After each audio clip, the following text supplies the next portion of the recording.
ਦੇਸ਼ ਵਿਦੇਸ਼ ਤੋਂ ਪੰਜਾਬੀ ਨੈਸ਼ਨਲ ਟੈਲੀਵਿਜ਼ਨ ਨਾਲ ਜੁੜੇ ਸਾਰੇ ਹੀ ਦਰਸ਼ਕਾਂ ਨੂੰ ਐਡਮਿੰਟਨ ਸਟੂਡੀਓ ਤੋਂ ਮਨਜੀਤ ਸਿੰਘ ਫੇਰੂਮਨ ਵੱਲੋਂ ਪਿਆਰ ਅਦਬ ਅਤੇ ਸਤਿਕਾਰ ਭਰੀ ਸਤਿ ਸ਼੍ਰੀ ਅਕਾਲ, ਨਮਸਤੇ, ਸਲਾਮ। ਅੱਜ ਦੇ ਐਡਮਿੰਟਨ ਡਾਇਰੀ ਪ੍ਰੋਗਰਾਮ ਦੇ ਵਿੱਚ ਆਪ ਸਭਨਾਂ ਦਾ ਸਵਾਗਤ ਹੈ ਜੀ।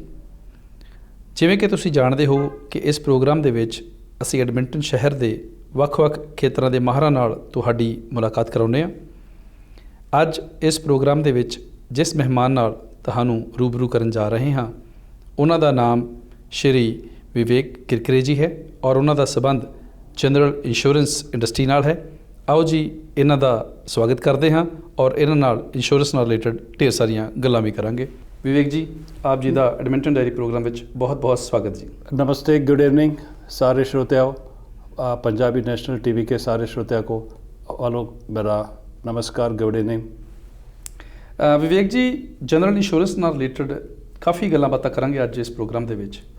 ਸਭ ਤੋਂ ਪਹਿਲਾਂ ਇਹ ਦੱਸੋ ਕਿ ਤੁਸੀਂ ਇੰਡੀਆ ਦੇ ਕਿਹੜੇ ਪਾਰਟ ਨੂੰ ਬਿਲੋਂਗ ਕਰਦੇ ਜੇ, ਕੈਨੇਡਾ ਵਿੱਚ ਆਇਆਂ ਨੂੰ ਕਿੰਨਾ ਟਾਈਮ ਹੋ ਗਿਆ ਔਰ ਇੰਸ਼ੋਰੈਂਸ इंडस्ट्री ਨਾਲ जुड़िया ਨੂੰ ਤੁਹਾਨੂੰ ਕਿੰਨਾ ਸਮਾਂ ਹੋ ਗਿਆ? मैं बिलोंग करता हूँ इंडिया के गुजरात स्टेट से।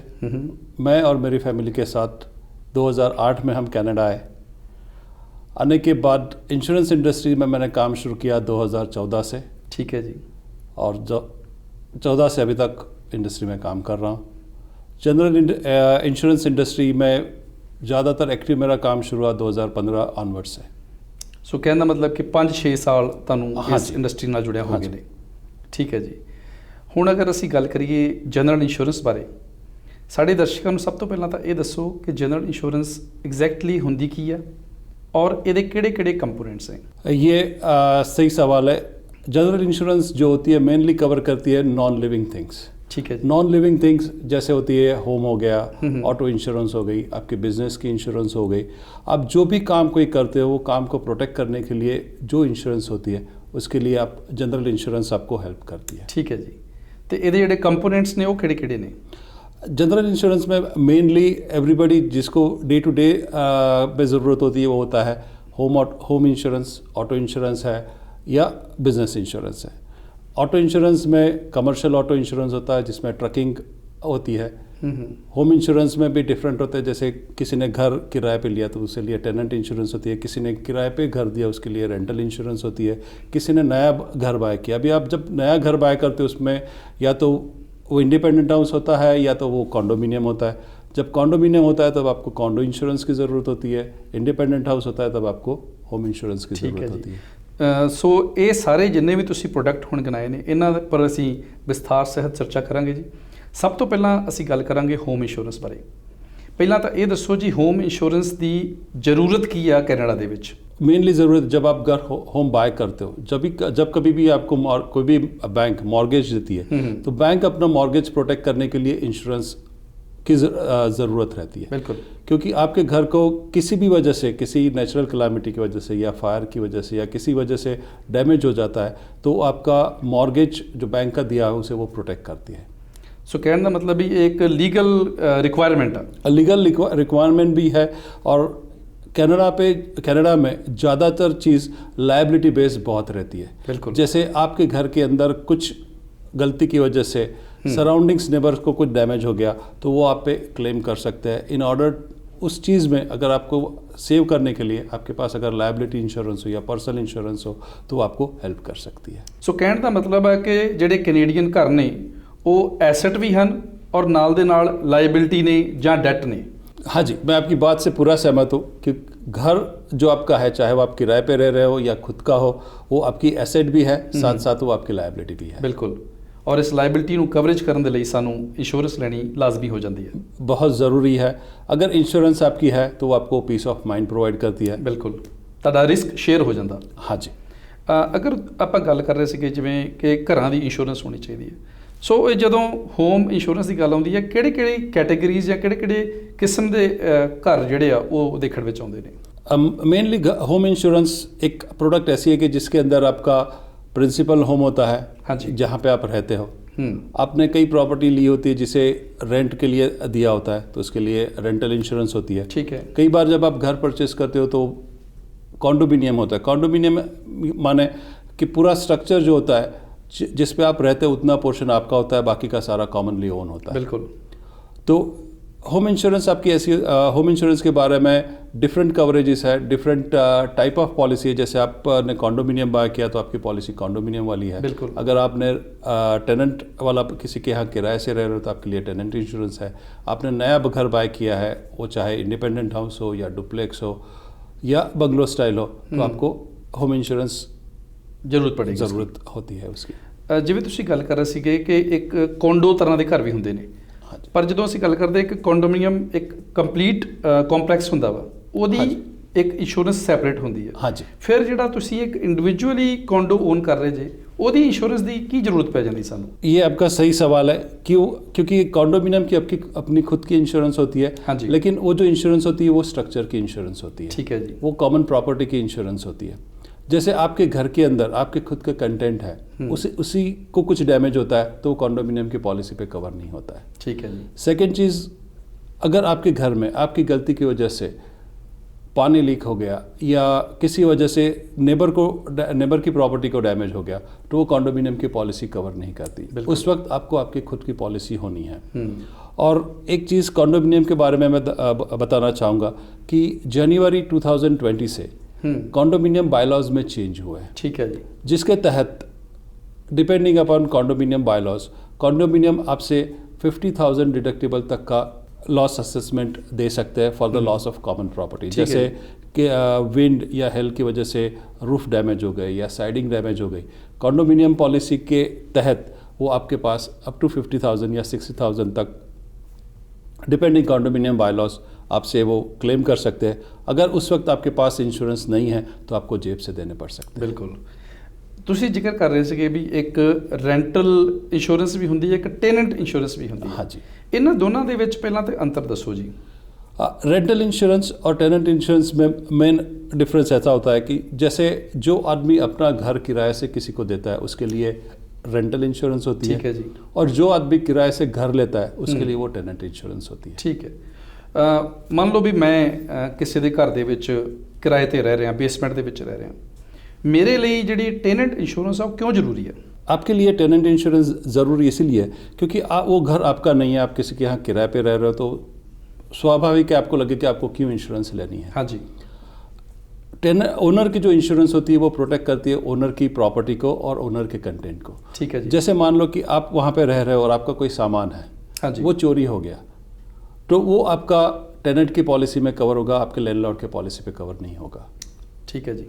सेकेंड चीज़, आपका जो भी बिलोंगिंग्स है, जैसे मान लो कि आप आपकी और कहीं घूमने गए हो और आपका सामान आपके साथ है और आपकी कुछ वैल्यूएबल चीज़ है जो चोरी हो गई, वो भी आपकी होम पॉलिसी पे कवर होती है। ठीक है जी। उससे और ज़रूरी चीज़ है, जहाँ पे आप रह रहे हो वो घर आपका नहीं है, किसी के यहाँ रह रहे हो आप किराए से, उस वक्त आपकी निगलिजेंस से या आपकी केयरलेसनेस से या एक्सीडेंट की वजह से प्रॉपर्टी को कोई डैमेज होता है, जैसे पानी लीक हो गया या किसी वजह से फॉसेट ब्लास्ट हो गया या फ्लोर पे पानी आ गया, यहाँ का अगर आप कंस्ट्रक्शन देखते हो तो घर में अगर 2 घंटे भी पानी रहता है तो it makes lot of damages. Definitely. अगर आपके पास टेनेंट इंश्योरेंस नहीं है तो उस वक्त आपकी पर्सनल रिस्पॉन्सिबिलिटी आ सकती है। ठीक है जी।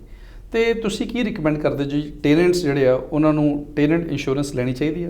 मैं हर एक को रिकमेंड करूँगा कि टेनेंट इंश्योरेंस होनी है, क्योंकि जब भी आप होम इंश्योरेंस लेते हो उसके साथ आपको 2 चीज़ मिलती है। एक तो आपकी प्रॉपर्टी को प्रोटेक्ट करते हैं, बिल्कुल। सेकंड उसके साथ आपको लायबिलिटी मिलती है। जो लायबिलिटी होती है कि आपकी एक्शन की वजह से किसी को भी डैमेज होता है, वो लायबिलिटी लिमिट होती है 1 मिलियन 2 मिलियन तक की, तो जिसको डैमेज होता है बिकॉज ऑफ एक्शन आपको वो प्रोटेक्ट करती है। ठीक है जी।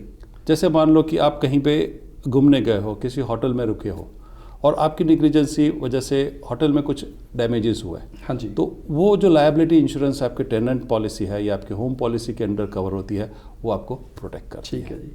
अगर आप गल करिए कवरेज की, तो कवरेज किहड़ी किहड़ी होनी चाहिए है जदों आप हाउस इंश्योरेंस या होम इंश्योरेंस लेते हैं?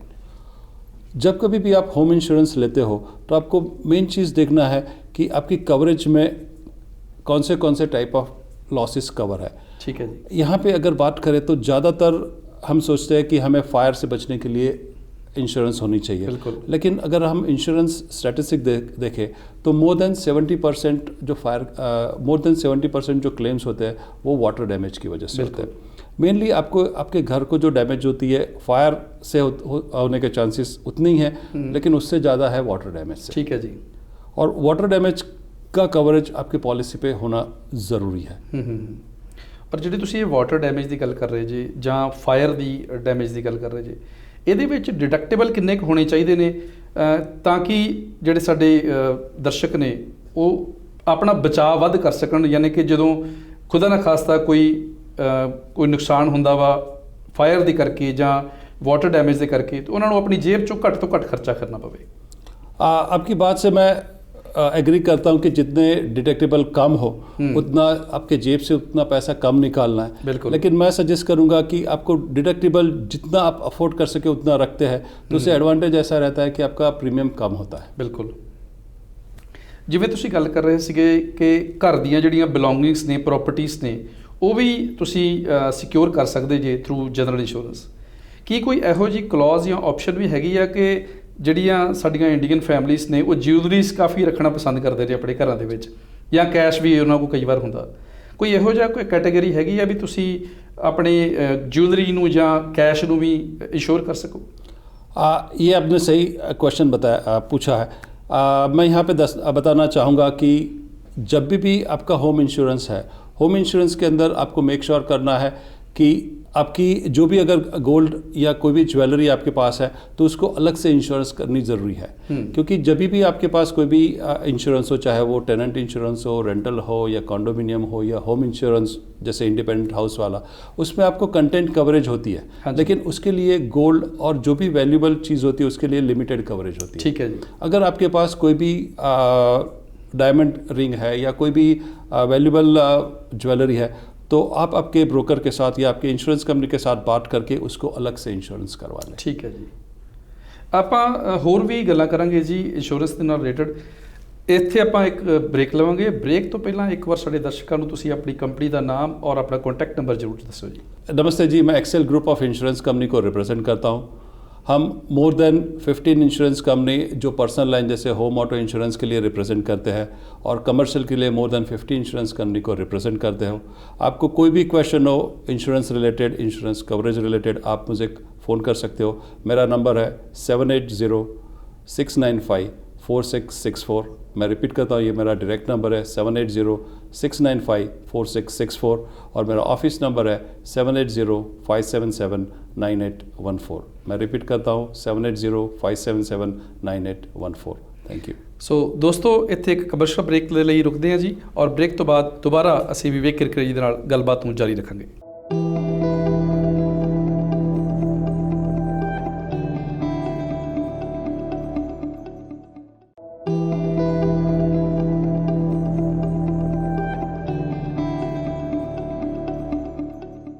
ਦੋਸਤੋ ਬ੍ਰੇਕ ਤੋਂ ਬਾਅਦ ਐਡਮਿੰਟਨ ਡਾਇਰੀ ਪ੍ਰੋਗਰਾਮ ਦੇ ਵਿੱਚ ਆਪ ਜੀ ਦਾ ਇੱਕ ਵਾਰ ਫਿਰ ਤੋਂ ਸਵਾਗਤ ਹੈ।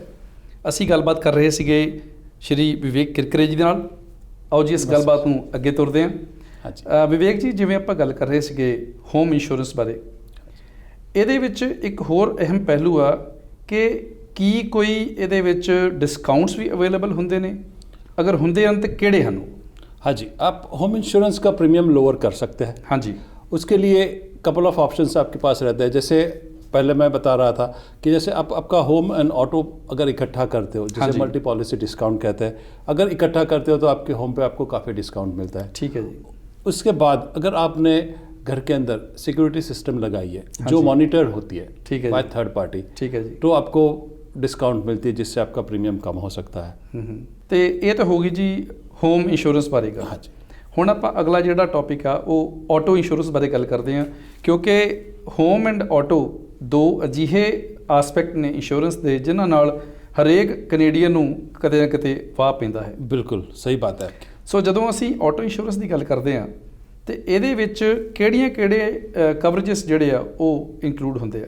ऑटो इंश्योरेंस में सबसे चीज़ है एक कंपलसरी कवरेज। कंपलसरी कवरेज जो मैंडेटरी, जिससे अलावा आप ऑटो रजिस्टर नहीं कर सकते या ऑटो चला नहीं सकते, बिल्कुल, जिससे कहते हैं लायबिलिटी एंड एक्सीडेंट बेनिफिट। ठीक है जी। लायबिलिटी एंड एक्सीडेंट बेनिफिट यानी जब कभी भी आप गाड़ी चला रहे हो और उस वक्त किसी थर्ड पार्टी को जो डैमेजेस होते हैं उसे लायबिलिटी डैमेजेस कवर करती है या लायबिलिटी इंश्योरेंस उसे कवर करता है। और उसके साथ साथ जो एक्सीडेंट बेनिफिट होते हैं कि गाड़ी चलाते वक्त किसी को भी चोट लग जाती है या इंजर्ड होता है या इंजरी रिलेटेड होता है हाँ तो जी। वो आपका एक्सीडेंट बेनिफिट ਕਵਰ ਕਰਦੇ ਹੈ। ਠੀਕ ਹੈ ਜੀ। ਤੇ ਜਿਵੇਂ ਤੁਸੀਂ ਜ਼ਿਕਰ ਕਰ ਰਹੇ ਸੀਗੇ ਵੀ ਇਹਦੇ ਵਿੱਚ ਅਲੱਗ-ਅਲੱਗ ਪਲਾਨ ਹੁੰਦੇ ਨੇ ਕਿ ਇੱਕ ਕੰਪਰੀਹੈਂਸਿਵ ਪਲਾਨ ਹੁੰਦਾ ਹੈ, ਇੱਕ ਸਪੈਸੀਫਾਈਡ ਪਲਾਨ ਹੁੰਦਾ ਹੈ ਔਰ ਇੱਕ ਕੋਲੀਜਨ प्लान ਹੁੰਦਾ है। वो सारे अलग की हैं, इनमें ਵਿੱਚ डिफरेंस की है?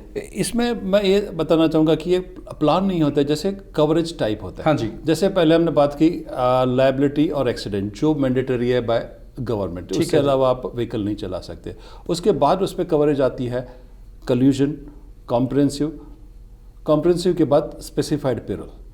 कॉम्प्रिहेंसिव और स्पेसिफाइड पेरल दोनों ऑलमोस्ट सेम है, लेकिन स्पेसिफाइड पेरल में थोड़े कम कवरेज होती है जिसका प्रीमियम कम होता है। कई बार आपको ऐसा होता है कि आपको प्रीमियम कम करने के लिए स्पेसिफाइड पेरल कोई सजेस्ट कर सकता है, लेकिन जब भी आपको स्पेसिफाइड पेरल सजेस्ट करते हैं तो मेक श्योर करें कि क्या उसमें कवर होता है, आप समझ लें।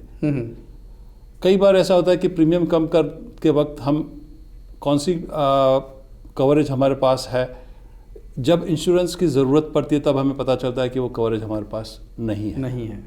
तो ऐसे सिचुएशन में हमेशा सजेस्ट करूंगा कि आपकी जो भी कवरेज है आप आपके ब्रोकर के साथ या जिसके साथ भी आप इंश्योरेंस ले रहे हैं उससे डिस्कस करें, समझें कौन सी इवेंट में क्या कवर करेगा।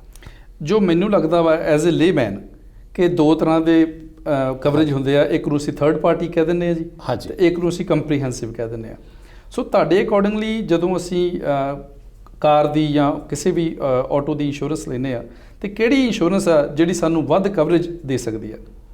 यहाँ पे मैं एक चीज़ बताना चाहूँगा कि यहाँ पे थोड़ा सा एक कंफ्यूजिंग वर्ड है कॉम्प्रिहेंसिव। कॉम्प्रिहेंसिव में हम ऐसा समझते हैं कि सारी चीज़ उसमें कवर होती है, बिल्कुल। लेकिन यहाँ पे कॉम्प्रिहेंसिव कवरेज में सिर्फ वही चीज़ कवर होती है कि आपके गाड़ी को फायर, थेफ्ट, वेंडलिज्म या पानी के वजह से या पानी में डूबने की वजह से या ऐसी कोई भी डैमेजेस होती है वो कवर होती है। ठीक है जी। अगर आपके पास सिर्फ कॉम्प्रिहेंसिव कवरेज है और आपका गाड़ी का एक्सीडेंट हुआ, कल्यूशन हुआ, तो वो कवर नहीं करती। ठीक है जी। सो जैसे बात कर रहे थे तो आपकी जैसे बात कर रहे थे आपका कवरेज दो हिस्सों में है, एक लायबिलिटी पोर्शन और दूसरा कॉम्प्रिहेंसिव और स्पेसिफाइड पेरल या कल्यूशन। कल्यूशन कवरेज तभी आपको कवर करता है जब भी आपके व्हीकल मूविंग में है, आपका व्हीकल मूव कर रहा है या कोई भी मूविंग ऑब्जेक्ट आपके व्हीकल के साथ टकराता है, उस वक्त वो कल्यूशन में कवर होता है। ठीक है जी। उससे अलावा फायर है, थेफ्ट है, हेल डैमेज है या पानी के अंदर संक होने की वजह से भी डैमेज होता है, तो वो कवर होती है कॉम्प्रिहेंसिव में। ठीक है जी। विवेक जी, इसे क्वेश्चन मैं अगे होर तोरां ਤੇ ਅਗਰ ਤੁਹਾਨੂੰ ਯਾਦ ਹੋਵੇ ਕਿ ਕੈਲਗਰੀ ਸ਼ਹਿਰ ਜਿਹੜਾ ਆਪਣਾ ਗਵਾਂਢੀ ਸ਼ਹਿਰ ਆ, ਇਹਦੇ ਵਿੱਚ ਕੁਝ ਮਹੀਨੇ ਪਹਿਲਾਂ ਗੜੇਮਾਰੀ ਹੋਈ ਸੀ ਔਰ ਬਾੜ ਵਾਲੀਆਂ ਸਿਚੁਏਸ਼ਨ ਜਿਹੜੀਆਂ ਸੀ ਉਹ ਹੋ ਗਈਆਂ ਸੀਗੀਆਂ। ਸੋ ਉਸ ਸਿਚੁਏਸ਼ਨ ਦੇ ਵਿੱਚ ਬਹੁਤ ਸਾਰੇ ਘਰਾਂ ਦੀ ਸਾਈਡਿੰਗ ਦਾ ਨੁਕਸਾਨ ਹੋਇਆ, ਕਈ ਵਹੀਕਲ ਸੀ ਜਿਹੜਾ ਉਹਨਾਂ ਨੂੰ ਹੇਲ ਡੈਮੇਜ ਬਹੁਤ ਬੁਰੀ ਤਰ੍ਹਾਂ ਹੋਈ। ਸੋ ਤੁਸੀਂ ਕੀ ਰਿਕਮੈਂਡ ਕਰੋਗੇ ਵੀ ਕਿਹੋ ਜਿਹੀ ਇੰਸ਼ੋਰੈਂਸ ਲਈ ਜਾਵੇ ਕਿ ਅਗਰ ਕੋਈ ਇਹੋ ਜਿਹੀ ਕੁਦਰਤੀ ਆਫਤ ਦੇ ਨਾਲ ਤੁਹਾਡੇ ਵਹੀਕਲਸ ਦਾ ਜਾਂ ਘਰਾਂ ਦਾ ਨੁਕਸਾਨ ਹੋਵੇ ਤੇ ਤੁਹਾਨੂੰ ਆਪਣੀ ਜੇਬ ਚੋਂ ਘੱਟ ਤੋਂ ਘੱਟ ਖਰਚਾ ਕਰਨਾ ਪਵੇ? बिल्कुल आपकी बात से मैं सहमत हूँ। जब कभी भी जैसे मैं बता रहा था कि ये जो नेचुरल डैमेजेस है, अगर आप व्हीकल की बात करते तो व्हीकल के लिए आपके पास कॉम्प्रिहेंसिव कवरेज होना ज़रूरी है ताकि ऐसे सिचुएशन में आपको प्रोटेक्ट करे। और होम इंश्योरेंस की अगर हम बात करें तो होम इंश्योरेंस की पॉलिसी आप ऑलवेज देखें जिसमें आप देखें कि उसमें हेल और विंड कवरेज है कि नहीं। ठीक है जी। Hello and winds. हाँ जी। ਇਸ ਤੋਂ ਬਾਅਦ ਜਿਹੜਾ ਅਗਲਾ ਸਵਾਲ ਹੈ ਜੀ, ਤੁਸੀਂ ਜ਼ਿਕਰ ਕਰ ਰਹੇ ਸੀਗੇ ਲਾਇਬਿਲਿਟੀ ਦਾ, ਤੇ ਜਦੋਂ ਅਸੀਂ ਆਟੋ ਇੰਸ਼ੋਰੈਂਸ ਲੈਂਦੇ ਆ ਤੇ ਲਾਇਬਿਲਿਟੀ ਜਿਹੜੀ ਕਵਰੇਜ ਆ ਤੁਸੀਂ ਕੀ ਰਿਕਮੈਂਡ ਕਰਦੇ ਵੀ ਕਿੰਨੀ ਕੁ ਜਿਹੜੀ ਲਾਇਬਿਲਿਟੀ ਆ ਉਹ ਇੱਕ ਆਈਡੀਅਲ ਮੰਨੀ ਜਾ ਸਕਦੀ ਹੈ? लायबिलिटी इंश्योरेंस के बारे में मैं हर एक और सजेस्ट करूँगा कि मिनिमम आपको 2 मिलियन लायबिलिटी होनी चाहिए। वैसे इंश्योरेंस के हिसाब से आप 1 मिलियन भी रख सकते हैं या 200,000 भी रख सकते हैं। ठीक है जी। लेकिन मैं 2 मिलियन से नीचे कभी भी सजेस्ट नहीं करूँगा। रीज़न है कि ये लायबिलिटी कब पेड आउट होती है कि जब कभी किसी आपकी गाड़ी की वजह से या एक्सीडेंट की वजह से किसी को थर्ड पार्टी को डैमेज होती है, और अगर किसी वजह से आप मल्टी व्हीकल में इन्वॉल्व हो, ठीक है जी। और उस वक्त किसी यंग 2-3 लड़कों को चोट लगती है या वो डिसेबल हो जाते हैं या काम नहीं कर सकते, तो उस वक्त अवार्ड या उनका जो लॉस पेमेंट होती है वो ज़्यादा भी हो सकती है, और उस वक्त आपको 1 मिलियन लायबिलिटी सफिशेंट नहीं हो सकती, और उस वक्त आपको जेब से आपकी पैसा देने की नौबत आ सकती है। इसीलिए ऐसी सिचुएशन अवॉइड करने के लिए मैं सजेस्ट करूंगा कि मिनिमम आपके पास 2 मिलियन लायबिलिटी होनी ਜ਼ਰੂਰੀ ਸੋ ਜਿਹੜੀ ਤੁਸੀਂ ਲਾਇਬਿਲਟੀ ਦਾ ਜ਼ਿਕਰ ਕਰ ਰਹੇ ਸੀਗੇ, ਇਹਦੇ ਵਿੱਚ ਥਰਡ ਪਾਰਟੀ ਦਾ ਅਸੀਂ ਫਿਜ਼ੀਕਲ ਡੈਮੇਜ ਦੀ ਵੀ ਇਨਕਲੂਜਨ ਕਰਦੇ ਹਾਂ, ਔਰ ਨਾਲ ਦੇ ਨਾਲ ਉਹਨਾਂ ਦੇ ਵਹੀਕਲ ਜਿਹੜੇ ਨੇ ਉਹਨਾਂ ਦੀ ਇਨਕਲੂਜਨ ਵੀ ਹੋ ਜਾਂਦੀ ਹੈ। बिल्कुल, third party liability any damages to third party, ठीक है उसमें जी। कवर होता है। ਅਗਰ ਇੱਕ ਹੋਰ ਕੁਐਸਚਨ ਮੇਰੇ ਜ਼ਿਹਨ 'ਚ ਆ ਰਿਹਾ ਸੀਗਾ ਜੀ, ਕਿ ਕਈ ਵਾਰੀ ਸਾਡੇ ਦੋਸਤ ਨੇ, ਮਿੱਤਰ ਨੇ, ਜਾਂ ਦਰਸ਼ਕ ਸਾਡੇ ਜਿਹੜੇ ਸਾਨੂੰ ਪ੍ਰੋਗਰਾਮ ਦੇ ਵਿੱਚ ਦੇਖ ਰਹੇ ਨੇ, ਉਹਨਾਂ ਨੇ ਇੰਡੀਆ ਜਾਣਾ ਹੁੰਦਾ ਜਾਂ ਕਿਸੇ ਹੋਰ ਹੋਮ ਕੰਟਰੀ ਦੇ ਵਿੱਚ ਜਾਣਾ ਹੁੰਦਾ ਵਾ 1 ਮਹੀਨੇ ਲਈ ਜਾਂ ਇਸ ਤੋਂ ਵੱਧ ਸਮੇਂ ਦੇ ਲਈ, ਕੀ ਕੋਈ ਇਹੋ ਜਿਹੀ ਆਪਸ਼ਨ ਹੈਗੀ ਆ ਵੀ ਉਹ ਆਪਣੀ ਇੰਸ਼ੋਰੈਂਸ ਨੂੰ ਲਾਈਕ ਰਿਡਿਊਸ ਕਰ ਸਕਣ ਔਰ ਉਹਨਾਂ ਦਾ ਵਹੀਕਲ ਵੀ ਸਿਕਿਉਰ ਹੋ ਜਾਏ? हाँ जी, इंश्योरेंस आपकी पॉलिसी जो होती है वो साल भर के अंदर आप कितनी बार भी उसमें चेंजेस कर सकते हैं। ठीक है जी। चेंजेस के लिए मैं सजेस्ट करूंगा कि जब भी आप जा रहे हो, डिपेंड करता है हर एक इंश्योरेंस कंपनी की, हर एक इंश्योरेंस कंपनी की पॉलिसी अलग अलग होती है। कई इंश्योरेंस कंपनी के लिए आपको वो ज़्यादा एडवांटेजेस होता है जब आप मोर देन 45 डेज़ के लिए जाते हो। लेकिन जब भी आप व्हीकल को पार्किंग इंश्योरेंस पर रख रहे हो, तब मैं एक सजेस्ट करूंगा, अगर आप व्हीकल बाहर पार्क कर रहे हो, ओपन प्लॉट पे पार्क कर रहे हो या एली में पार्क कर रहे हो, तो मेक श्योर करें कि आप कवरेज रखें। अगर आपने सिर्फ कॉम्प्रिहेंसिव कवरेज रखा है और आपकी गाड़ी को हिट एंड रन करके कोई चला गया, तो उस वक्त वो कवर नहीं होगा। जब भी आप बाहर जाते हो, आपको व्हीकल को पार्किंग पे रखना है या आप व्हीकल यूज़ नहीं करने वाले हो, उस वक्त आपके पास 2-3 ऑप्शन होते हैं, जिसे बोलते हैं सस्पेंशन ऑफ कवरेज या putting vehicle on a park insurance. ठीक है जी। आप आपके ब्रोकर के साथ डिस्कस कर सकते हो, आपका कंपनी के साथ डिस्कस कर सकते हो, उनका पॉलिसी डिस्कस कर सकते हो, उस हिसाब से जो भी आपको बेनिफिशियर हो उस हिसाब से आप या पार्किंग इंश्योरेंस सिर्फ रख सकते हैं या सस्पेंशन ऑफ कवरेज कर सकते हैं। ਜਿਵੇਂ ਤੁਸੀਂ ਗੱਲ ਕਰ ਰਹੇ ਸੀਗੇ ਕਿ ਪਾਰਕਿੰਗ ਇੰਸ਼ੋਰੈਂਸ ਵੀ ਲੈ ਸਕਦੇ ਆਪਾਂ, ਉਹ ਜਿਹੜੀ ਪਾਰਕਿੰਗ ਇੰਸ਼ੋਰੈਂਸ ਆ ਉਹਦੇ ਵਿੱਚ ਕੀ ਕੀ ਕਵਰੇਜ ਹੁੰਦਾ ਜੀ? जब कभी भी आप जैसे मैं बता रहा था सस्पेंशन ऑफ कवरेज या पार्किंग इंश्योरेंस, इसका मतलब ये होता है कि आपकी करंट कवरेज पे से लायबिलिटी इंश्योरेंस और लायबिलिटी कवरेज और कॉलिजन कवरेज रिमूव कर दी जाती है, ताकि आपका व्हीकल यूज़ नहीं होना है। तो अगर आपका व्हीकल फायर की वजह से या थेफ्ट की वजह से डैमेज होता है, तो उस वक्त आपको उसको प्रोटेक्शन रहती है। ठीक है जी। ਜਿਹੜਾ ਅਗਲਾ ਕੁਐਸਚਨ ਹੈ ਉਹ ਬੜਾ ਹੀ ਇੱਕ ਅਹਿਮ ਕੁਐਸਚਨ ਹੈ ਜੀ, ਕਿ ਜਿਹੜੇ ਸਾਡੇ ਨਿਊ ਕਾਮਰਸ ਆਉਂਦੇ ਨੇ ਕੈਨੇਡਾ ਦੇ ਵਿੱਚ, ਚਾਹੇ ਉਹ ਇੰਡੀਆ ਤੋਂ ਆ ਰਹੇ ਨੇ ਜਾਂ ਕਿਸੇ ਹੋਰ ਦੇਸ਼ ਤੋਂ ਆ ਰਹੇ ਨੇ, ਉਹਨਾਂ ਨੂੰ ਅਕਸਰ ਪ੍ਰੋਬਲਮ ਆਉਂਦੀ ਆ ਕਿ ਉਹਨਾਂ ਨੂੰ ਜਦੋਂ ਕਾਰ ਇੰਸ਼ੋਰੈਂਸ ਲੈਣੀ ਹੁੰਦੀ ਆ ਤੇ ਉਹਨਾਂ ਦੀਆਂ ਜਿਹੜੇ ਪ੍ਰੀਮੀਅਮਸ ਕਾਫੀ ਹਾਈ ਹੋ ਜਾਂਦੀਆਂ ਨੇ, ਔਰ ਕੁਝ ਕੰਪਨੀਆਂ ਨਿਊ ਕਾਮਰਸ ਨੂੰ ਇੰਸ਼ੋਰੈਂਸ ਦੇ ਕੇ ਰਾਜੀ ਵੀ ਨਹੀਂ ਹੁੰਦੀਆਂ। ਕੀ ਸੁਜੈਸਟ ਕਰੋਗੇ ਨਿਊ ਕਾਮਰਸ ਨੂੰ ਜਦੋਂ ਉਹ ਇੰਡੀਆ ਤੋਂ ਜਾਂ ਹੋਰ ਕਿਸੇ ਦੇਸ਼ ਤੋਂ ਆਉਂਦੇ ਨੇ, ਕਿ ਕੀ ਡਾਕੂਮੈਂਟਸ ਲੈ ਕੇ ਉਹ ਆਉਣ ਤਾਂ ਕਿ ਉਹਨਾਂ ਦੀ ਜਿਹੜੀ ਇੰਸ਼ੋਰੈਂਸ ਹੈਗੀ ਆ ਉਹ ਉਹਨਾਂ ਨੂੰ ਈਜ਼ੀਲੀ ਮਿਲ ਜਾਵੇ ਔਰ ਉਹਨਾਂ ਦੇ ਜਿਹੜੇ ਪ੍ਰੀਮੀਅਮਸ ਆ ਉਹ ਵੀ ਲੋ ਰਹਿ ਸਕਣ? ये एक सही बात है और न्यू कमर्स के लिए बहुत ज़रूरी है, क्योंकि यहाँ पे इंश्योरेंस जो वर्क करती है वो आपकी ड्राइविंग और इंश्योरेंस हिस्ट्री पे वर्क करती है। बिल्कुल। जैसे कोई भी न्यू कमर आता है तो नेचुरली उसके कनाडा के अंदर ड्राइविंग हिस्ट्री या इंश्योरेंस हिस्ट्री नहीं होती है। वो इंश्योरेंस हिस्ट्री और ड्राइविंग हिस्ट्री जनरेट करने के लिए अगर आप जो भी कंट्री से जहाँ से भी आ रहे हो वहाँ से आप 2 सर्टिफिकेट ले आ सकते हैं। 2 सर्टिफिकेट यानी एक जो सर्टिफिकेट होता है जिसे ड्राइविंग एब्स्ट्रैक्ट कहते हैं। ठीक है। ड्राइविंग एब्स्ट्रैक्ट माने आपका ड्राइविंग हिस्ट्री, कितने साल से आप व्हीकल चला रहे हो, आपका ड्राइविंग बिहेवियर कैसा है, वो ड्राइविंग एब्स्ट्रैक्ट बताता है। और दूसरा होता है इंश्योरेंस क्लेम एक्सपीरियंस लेटर। ठीक है जी। क्लेम एक्सपीरियंस लेटर का मतलब ये होता है कि जो इंश्योरेंस कंपनी के साथ आपकी पॉलिसी है उनसे आप लेटर ले सकते हो कि आपकी 5 साल से है या 2 साल से है, जिस दिन से शुरू हुई और जब ख़त्म हुई वो डेट डालनी ज़रूरी है, ताकि आप जस्टिफाई कर सको कि ये पीरियड से लेके ये पीरियड तक मेरा इंश्योरेंस था। तो कई कंपनी ऐसी है कि जो वो इस एक्सपीरियंस को कंसिडर करती है और आपका प्रीमियम कम होने में आपको हेल्प हो सकती है। सो कहने का मतलब कि एक ਤੁਹਾਡਾ ਡਰਾਈਵਿੰਗ ਹਿਸਟਰੀ ਦਾ ਸਰਟੀਫਿਕੇਟ ਹੋ ਜੇ, आई थिंक ਉਹ DTO ਦਾ ਆਫਿਸ ਜਿਹੜਾ ਵਾ ਉਹ ਪ੍ਰੋਵਾਈਡ ਕਰਦਾ। ਬਿਲਕੁਲ ਜੀ। ਤੇ ਦੂਜਾ ਜਿਹੜਾ ਇੰਸ਼ੋਰੈਂਸ ਕੰਪਨੀ ਇੰਡੀਆ ਦੇ ਵਿੱਚ ਤੁਹਾਡਾ ਵਹੀਕਲ ਜਿਹਦੇ ਨਾਲ ਇੰਸ਼ੋਰੈਂਸ ਸੀਗਾ ਉਹ ਇੱਕ ਸਰਟੀਫਿਕੇਟ ਦੇ ਸਕਦੇ ਆ ਕਿ ਇਹਨਾਂ ਦਾ ਕੋਈ ਵੀ ਕਲੇਮ ਹਿਸਟਰੀ ਨਹੀਂ ਹੈਗੀ। ਬਿਲਕੁਲ ਜੀ। So that can help. Yes sir. ਠੀਕ ਹੈ ਜੀ। ਇੱਕ ਹੋਰ ਕੁਐਸਚਨ ਹੈ ਜੀ, ਕਿ ਜਦੋਂ ਅਸੀਂ ਇੰਸ਼ੋਰੈਂਸ ਤੇ ਕਰਾ ਲਈ, ਭਾਵੇਂ ਅਸੀਂ ਘਰ ਦੀ ਕਰਾ ਲਈ ਜਾਂ ਕਾਰ ਦੀ, ਖੁਦਾ ਨਾ ਖਾਸਤਾ ਸਾਨੂੰ ਇੰਸ਼ੋਰੈਂਸ ਦਾ ਜਿਹੜਾ ਕਲੇਮ ਲੈਣਾ ਪੈ ਜੇ, ਉਹ ਕਲੇਮ ਲੈਣ ਦਾ ਕੀ ਪ੍ਰੋਸੀਜਰ ਹੁੰਦਾ ਵਾ ਜੀ? क्लेम के लिए दो चीज़ है।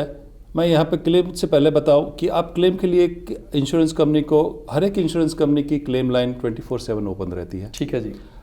जब भी आपके पास क्लेम होता है या ऐसी सिचुएशन आती है तो बिना पैनिक हुए सबसे पहले जितनी डिटेल आप कलेक्ट कर सकते हो क्लेम के बारे में, कब हुआ, कहाँ पे हुआ, कैसे हुआ, और उस वक्त का अगर जितना आप पिक्चर्स है या वीडियो है वो सारे एविडेंस कलेक्ट कर सके उतना एविडेंस कलेक्ट करें, ताकि जब आप क्लेम कंपनी को रिपोर्ट करो तो ये सारी चीज़ आपके फेवर में या आपका क्लेम सेटल करने में आपको हेल्प कर सकती है। ठीक है जी। विवेक जी, ਤੁਸੀਂ ਸਾਡੇ ਸਟੂਡੀਓ ਵਿੱਚ ਆਏ, ਆਪਣੇ ਕੀਮਤੀ ਸਮੇਂ ਵਿੱਚੋਂ ਸਮਾਂ ਕੱਢਿਆ, ਸਾਡੇ ਦਰਸ਼ਕਾਂ ਦੇ ਨਾਲ ਜਨਰਲ ਇੰਸ਼ੋਰੈਂਸ ਦੀਆਂ ਬਾਰੀਕੀਆਂ ਦੇ ਉੱਪਰ ਵਿਚਾਰ ਚਰਚਾ ਕੀਤੀ। ਆਪ ਜੀ ਦਾ ਬਹੁਤ ਬਹੁਤ ਧੰਨਵਾਦ ਜੀ। Thank you very much. So ਦੋਸਤੋ, ਇਹ ਸਨ ਵਿਵੇਕ ਕਿਰਕਰੇ ਜੀ, ਜਿਨ੍ਹਾਂ ਨੇ ਜਨਰਲ ਇੰਸ਼ੋਰੈਂਸ ਨਾਲ ਸੰਬੰਧਿਤ ਜਾਣਕਾਰੀ ਸਾਡੇ ਨਾਲ ਸਾਂਝੀ ਕੀਤੀ। ਆਸ ਕਰਦੇ ਹਾਂ ਕਿ ਇਹ ਜਾਣਕਾਰੀ ਤੁਹਾਡੇ ਲਈ ਲਾਹੇਵੰਦ ਹੋਵੇਗੀ ਅਤੇ ਫਿਊਚਰ ਦੇ ਵਿੱਚ ਵੀ ਅਸੀਂ ਵੱਖ-ਵੱਖ ਖੇਤਰਾਂ ਦੇ ਮਾਹਰਾਂ ਨਾਲ ਤੁਹਾਡੀ ਮੁਲਾਕਾਤ ਕਰਾਉਂਦੇ ਰਹਾਂਗੇ। ਇਸ ਦੇ ਨਾਲ ਹੀ ਮਨਜੀਤ ਸਿੰਘ ਫੇਰੂਮਾਨ ਨੂੰ ਐਡਮਿੰਟਸ ਸਟੂਡੀਓ ਤੋਂ ਇਜਾਜ਼ਤ ਦਿਓ ਜੀ। ਧੰਨਵਾਦ। ਔਰ ਤੁਸੀਂ ਜੁੜੇ ਰਹਿਣਾ ਪੰਜਾਬੀ ਨੈਸ਼ਨਲ ਟੈਲੀਵਿਜ਼ਨ ਦੇ ਨਾਲ, ਪੰਜਾਬੀਆਂ ਦਾ ਆਪਣਾ ਇੰਟਰਨੈਸ਼ਨਲ ਚੈਨਲ।